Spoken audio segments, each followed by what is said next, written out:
La fiction sur France 2, gros producteur, m'appelle et puis il me dit: Isabelle, je veux faire pleurer la France. Isabelle Mergo détestait un homme plus que n'importe qui d'autre. Ce n'était pas une simple irritation, ni une querelle passagère comme il en existe tant dans le monde du spectacle. C'était quelque chose de plus profond, de plus ancien. Quelque chose qui ne s'efface pas avec le temps. Pendant des années, le public français a vu en elle une femme drôle, spontanée, presque insaisissable. Une voix libre capable de dire ce que les autres n'osaient même pas penser. Mais derrière cette franchise assumée, il y avait une autre réalité. Une série de tensions, de ruptures de regard qui ne se croisaient plus jamais de la même façon. Dans les coulisses, on parlait d'un animateur tout-puissant, d'un polémiste devenu incontrôlable, d'une humoriste autrefois proche d'un acteur respecté, mais jamais compris d'une voix tranchante de la télévision et d'un visage familier qui représentait tout ce qu'elle refusait de devenir. 6 figures, 6 fractures. Et puis, vers la fin, le silence s'est brisé. Pas dans un scandale, pas dans un cri, mais dans une phrase presque retenue qui a tout changé. Mais, avant de révéler ce nom, il faut comprendre qui était vraiment Isabelle Mergo. Née en 1958, Isabelle Mergo n'a jamais suivi le chemin classique des grandes figures du cinéma français. Rien dans ses débuts ne la destinait à devenir une voix aussi singulière. Pas d'image lisse, pas de parcours calibré. Très tôt, elle s'impose autrement. Par le ton, par la liberté, par une manière presque brutale de dire les choses. Elle commence à la radio, un espace où la voix compte plus que l'apparence. C'est là qu'elle construit ce qui deviendra sa signature. Une parole directe, sans filtre parfois dérangeante, puis vient le théâtre, ensuite la télévision, et enfin le cinéma. À chaque étape, elle ne cherche pas à plaire. Elle cherche à exister. Le grand public découvre une femme drôle, imprévisible, capable de faire rire sans jamais se trahir. Mais dans le milieu, une autre réputation circule, celle d'une femme difficile, pas au sens capricieux, au sens intransigeant. Isabelle Mergo ne compose pas. Elle ne s'adapte pas aux attentes. Elle ne joue pas un rôle hors caméra. Son passage à la réalisation confirme cette position. Elle ne veut dépendre de personne. Elle écrit, elle dirige, elle contrôle. Ce besoin d'indépendance n'est pas un hasard. Il vient d'une méfiance installée depuis longtemps. Une méfiance envers les systèmes, mais surtout envers les individus. Car au fil des années, chaque succès s'accompagne d'un revers. Chaque rencontre laisse une trace. Certaines positives, d'autres beaucoup plus sombres, des tensions, des incompréhensions, des ruptures silencieuses. Isabelle ne les oublie pas. Elle avance avec, et c'est peu être là que tout se joue. Derrière cette carrière solide, derrière cette image publique presque familière, il y a une accumulation, des mots entendus, des regards échangés, des décisions prises trop tard ou trop tôt. Une chose devient alors évidente. Isabelle Mergo n'était pas seulement une artiste libre. Elle était aussi une femme marquée par ceux qu'elle n'a jamais réussi à pardonner. Et parmi eux, certains noms comptaient plus que les autres. Numéro 6. Jean-Pierre Foucault. Dans le paysage audiovisuel français, certains visages ne changent jamais. Ils traversent les décennies sans jamais dévier, sans jamais déranger. Jean-Pierre Foucault faisait partie de ceux-là. Une figure rassurante, parfaitement maîtrisée, incarnant une télévision élégante, codifiée presque immuable. C'est précisément ce que Isabelle Mergo n'a jamais accepté. Au début, il n'y avait pas de conflit direct. Leurs trajectoires ne se croisaient pas vraiment. Lui ancré dans une télévision de grand public structurée, soigneusement contrôlée. Elle en mouvement constant, refusant les cadres trop stricts, cherchant toujours à casser les codes plutôt qu'à les respecter. Mais c'est dans cette différence que la fracture s'est installée. Isabelle ne s'en est jamais cachée. À ses yeux, une partie de la télévision française était devenue trop propre, trop prévisible. Une machine bien huilée où tout semblait écrit à l'avance. Et même si elle ne citait pas toujours de nom, tout le monde comprenait de qui elle parlait. De ces animateurs qui représentaient une époque où l'image comptait plus que la vérité, Foucault, avec son style impeccable, son ton parfaitement mesuré, incarnait exactement cela. Ce n'était pas une haine explosive. Pas de confrontation publique, pas de scandale. C'était plus froid que ça, plus silencieux, une forme de rejet profond. Isabelle voyait dans ce modèle une forme de compromis qu'elle refusait catégoriquement. Elle ne voulait pas séduire à tout prix. Elle ne voulait pas lisser son discours pour correspondre à un format. Et plus les années passaient, plus cette distance devenait évidente. Dans certaines interviews, elle laissait échapper des phrases. Des critiques sur la télévision figée sur les émissions où rien ne dépasse, où personne ne prend de risques. Ce n'était jamais frontal, mais c'était précis. Suffisamment précis pour que le message soit clair. Ce qui dérangeait Isabelle, ce n'était pas seulement le système. C'était ce qu'il produisait. Des figures respectées, intouchables, mais selon elle, déconnectées de toute sincérité. Et dans ce contraste, elle se positionnait à l'opposé. Elle préférait le désordre à la perfection, le risque à la sécurité, la vérité à l'image. Alors non, Jean-Pierre Foucault n'a jamais été un ennemi déclaré.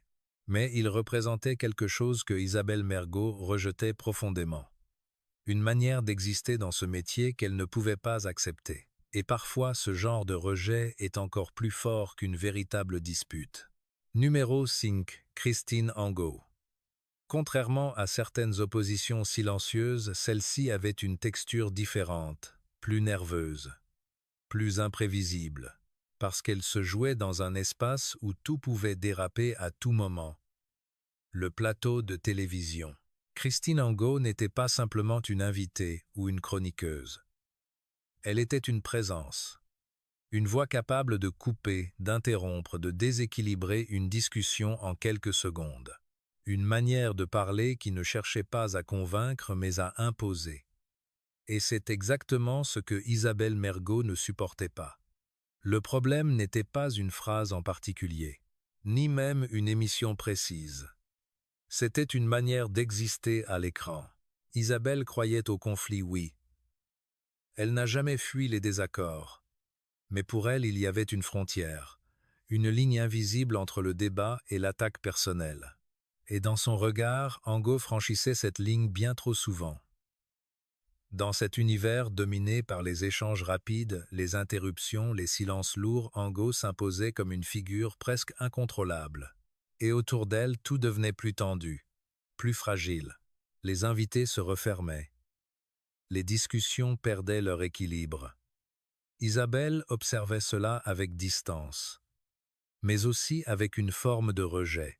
Ce qu'elle critiquait, ce n'était pas la violence en elle-même. C'était son usage. Une violence qu'elle jugeait inutile, parfois gratuite. Une manière de prendre le pouvoir dans une conversation sans jamais laisser d'espace à l'autre. Et dans certaines interviews, sans jamais attaquer frontalement, Isabelle laissait filtrer ce malaise. Elle parlait de ces plateaux où l'on ne discute plus vraiment, où l'on cherche à déstabiliser plutôt qu'à comprendre, où la parole devient une arme. Tout le monde savait de quoi elle parlait. Il n'y a pas eu de clash historique, pas de confrontation directe qui aurait fait la une des journaux, mais ce n'était pas nécessaire. Parce que cette opposition reposait sur quelque chose de plus profond, une incompatibilité totale. Deux visions, deux manières d'occuper l'espace public. L'une dans le contrôle de soi-même dans l'attention, l'autre dans la rupture, dans l'irruption, dans le choc. Et pour Isabelle Mergo, ce genre de présence n'était pas seulement dérangeant, c'était inacceptable. Pas parce qu'elle avait peur du conflit, mais parce qu'elle refusait qu'il devienne un spectacle. Numéro 4. François Cluzet. Dans le cinéma français, il existe une frontière invisible entre deux mondes. D'un côté, ceux qui incarnent une forme de rigueur presque académique. De l'autre, ceux qui refusent de s'y plier. François Cluzet appartenait clairement au premier. Et Isabelle Mergo n'a jamais vraiment accepté ce territoire. Cluzet était respecté, admiré, considéré comme un acteur exigeant précis, profondément engagé dans ses rôles. Une figure sérieuse du cinéma français attachée à une certaine idée de la performance du texte du cadre, tout ce que le milieu valorise depuis des décennies. Mais pour Isabelle, cette vision pouvait parfois devenir une prison. Leur opposition ne s'est jamais matérialisée par un affrontement direct. Pas de dispute publique, pas de phrases assassines lancées en plateau. Mais dans ses prises de parole, Isabelle a souvent laissé entendre une fatigue face à cette manière de sacraliser le métier. Comme si jouer devait forcément être grave, intense, presque solennel. Elle, au contraire, défendait une autre approche, plus instinctive, plus libre, moins obsédée par la perfection. Et dans cet écart, une tension s'est installée. Cluzet représentait un système où tout devait être maîtrisé, où chaque mot comptait, où l'acteur se devait d'être irréprochable. Isabelle, elle cherchait autre chose. Une forme de vérité moins contrôlée, une parole plus brute, une présence moins calculée. Ce qui pour certains était de l'exigence, devenait dans son regard une forme de rigidité. Dans plusieurs interviews, elle a évoqué ces acteurs qui prennent leur métier trop au sérieux, sans jamais citer de nom. Mais le message était clair pour ceux qui connaissaient les équilibres du milieu. Une critique à peine voilée de cette génération d'interprètes qui, selon elle, oubliait parfois l'essentiel. L'émotion. Ce n'était pas un rejet personnel, pas une haine directe, mais une distance nette, une incompatibilité presque naturelle, comme deux langages qui ne peuvent pas se traduire. Et dans un univers aussi codifié que le cinéma français, ce genre de fracture ne se résout jamais vraiment. Elle s'installe, elle grandit, et elle finit par définir la manière dont deux artistes se regardent sans jamais vraiment se comprendre. Numéro 3, Muriel Robin. Dans les années où l'humour français dominait les scènes, et les plateaux, deux noms revenaient sans cesse. Deux femmes, deux voix, deux styles que le public comparait parfois sans même s'en rendre compte. Muriel Robin et Isabelle Mergo. Au départ, rien ne les opposait réellement.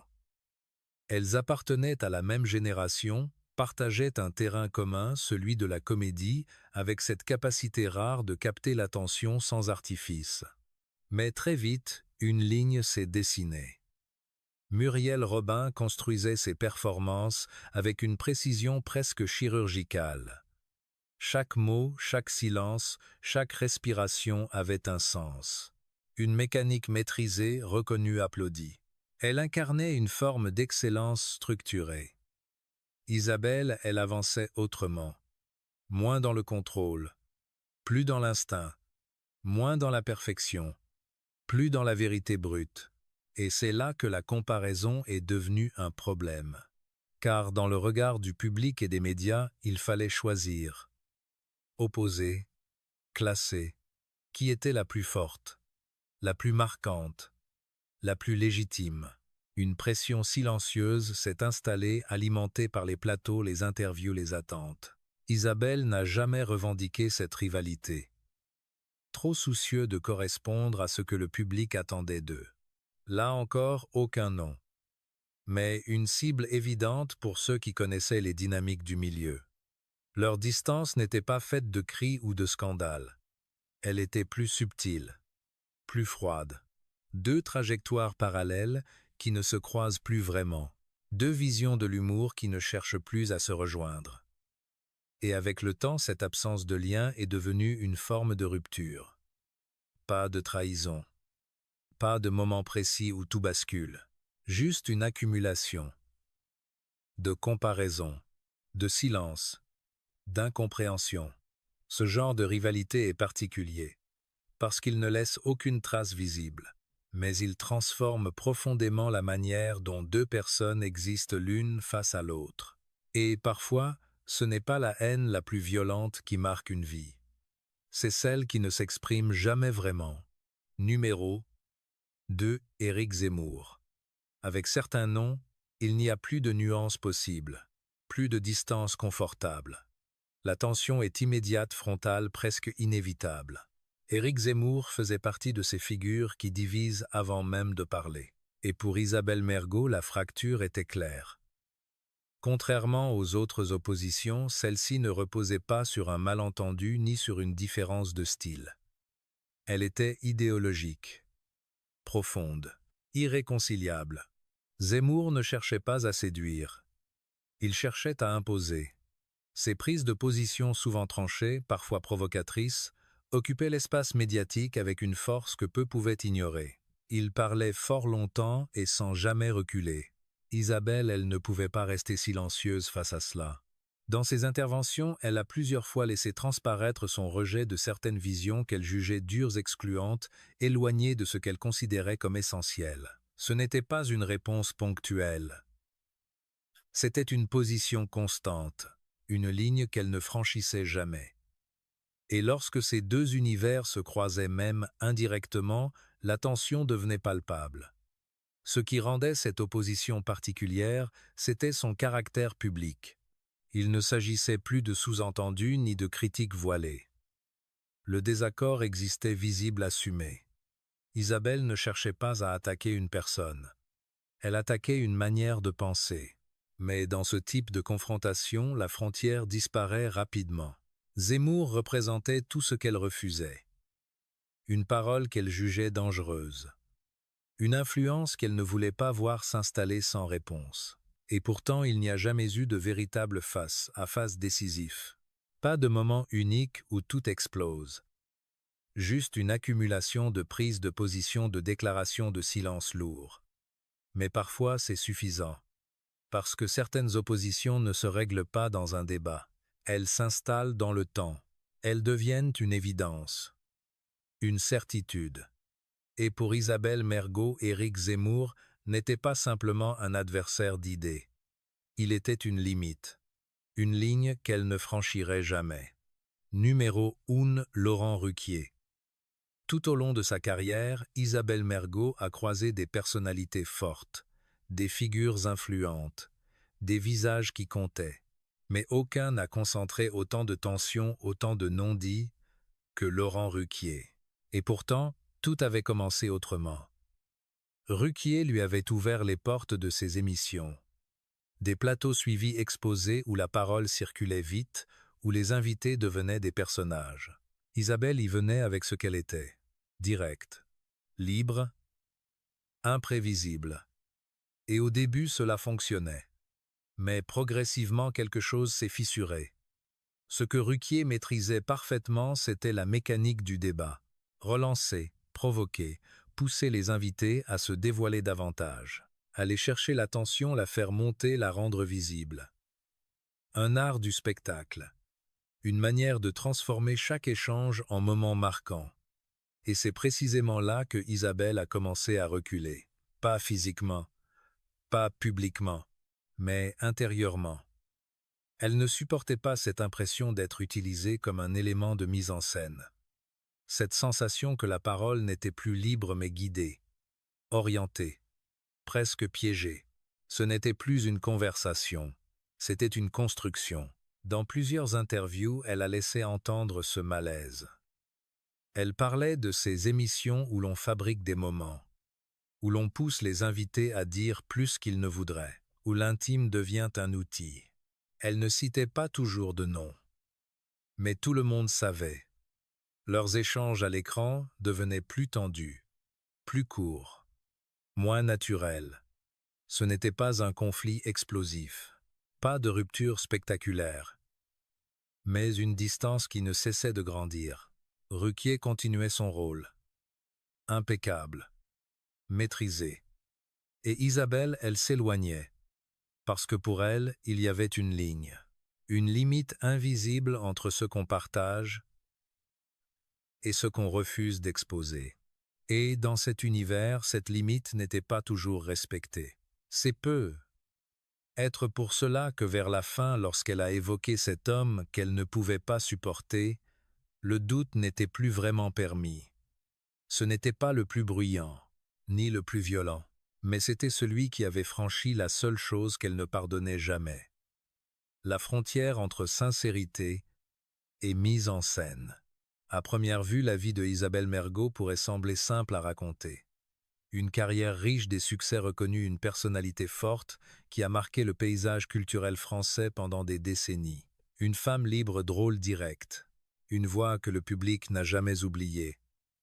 Mais, derrière cette image, il y avait autre chose. Une accumulation de tensions, de silence, de distances qui ne se réduisent jamais vraiment. Isabelle n'était pas de celles qui oublient facilement, ni de celles qui pardonnent par principe. Chaque mot comptait, chaque geste laissait une trace. Et certaines de ces traces n'ont jamais disparu. Ce qui rend son histoire particulière, ce n'est pas l'existence de ces conflits. Dans ce milieu, ils sont presque inévitables. Ce qui la rend différente, c'est la manière dont elle les a portés, sans les transformer en scandales, sans les exposer entièrement, mais sans jamais les effacer non plus. Elle a continué, travaillé, créé, parlé, mais toujours avec cette mémoire en arrière-plan. Et puis à la